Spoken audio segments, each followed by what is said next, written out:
होती है वो नंबरवार होती है। सतयुग में जो भी देवताएं होंगे वो सब एक जैसी आत्मिक स्थिति वाले होंगे या नंबरवार होंगे। सबकी 16 कला संपूर्ण स्टेज होगी वो तो होगी, लेकिन फिर भी जो आत्मा आत्मिक स्थिति में ऐसी स्थित हो जाए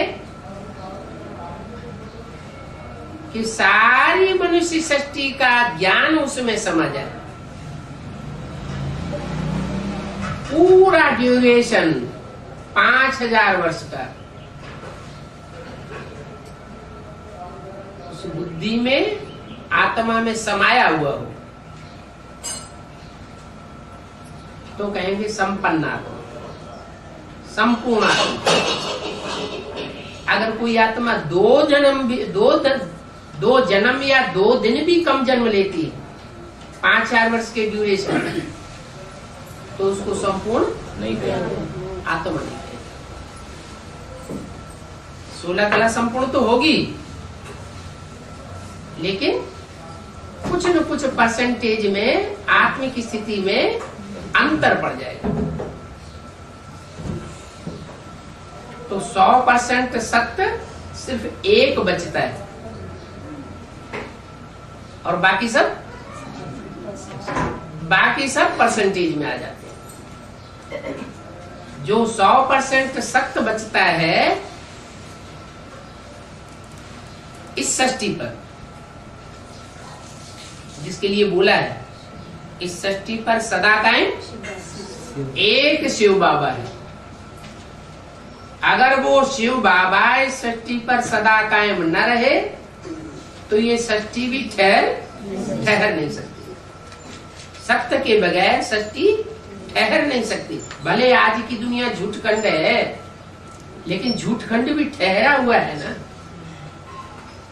खलास तो नहीं हो गया, अभी ठहरा हुआ है। इसका मतलब जरूर इसमें कहीं न कहीं सत्य है। और अभी तो जो संपूर्ण सत्य है और सदैव सत्य है, जिस सत्य के लिए गायन है पूर्णमिदम्, वह सदा पूर्ण है, पूर्णमद है। उस पूर्ण में से पूरा निकाल लो। पूर्णात् पूजम उदिच्यते, पूर्णस्य पूर्णमादाय पूर्णमेवावशिष्यते। वो ऐसा सत्य है कि उस सत्य में से पूरा ही सत्य निकाल लिया जाए तो भी वो सत्य ही बचता है। वो कौन है? उसको कहते हैं सदाशिव। सदाशिव एक होता है संगम युग में सदाशिव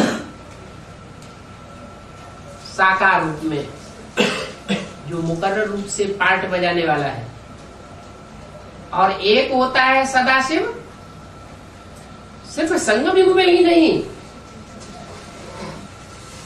चाहे संगम हो, चाहे शूटिंग पीरियड हो, और चाहे 5000 वर्ष का ब्रॉड ड्रामा हो, तो भी वो सत्य है जरूर।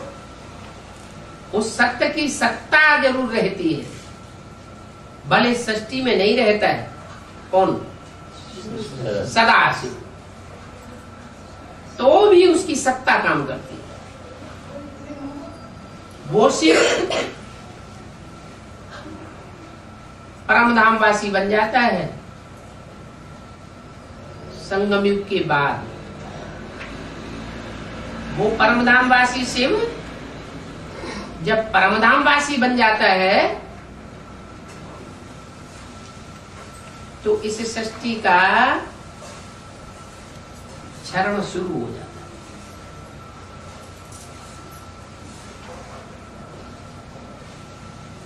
जैसे मकान बनता है, इंजीनियर बता देते हैं इस पुल की आयु, इस मकान की आयु इतनी है, तो 4 अवस्थाओं में बताया जाता है कि ये सतो प्रधान स्टेज, ये तमो प्रधान, ये रजो, ये सतो।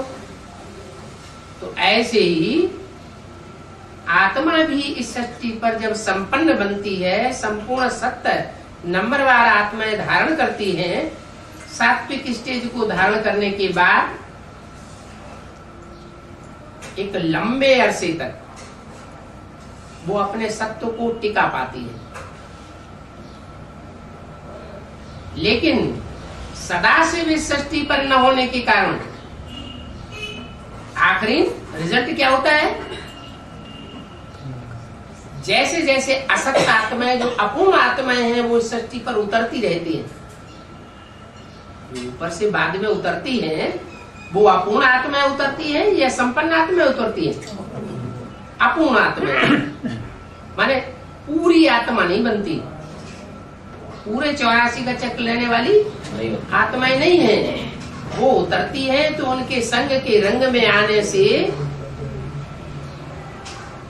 जो संपूर्ण सत्य आत्मा है, बाप समान बनने वाली आत्मा, सुप्रीम सोल के सबसे नजदीक रहने वाली आत्मा, वो भी नीचे गिरती। 16 कला संपूर्ण से क्या बनती है? कलाहीनता की स्टेज की ओर जाती है। और ये क्रम सत्युग की आदि से ही चलता है।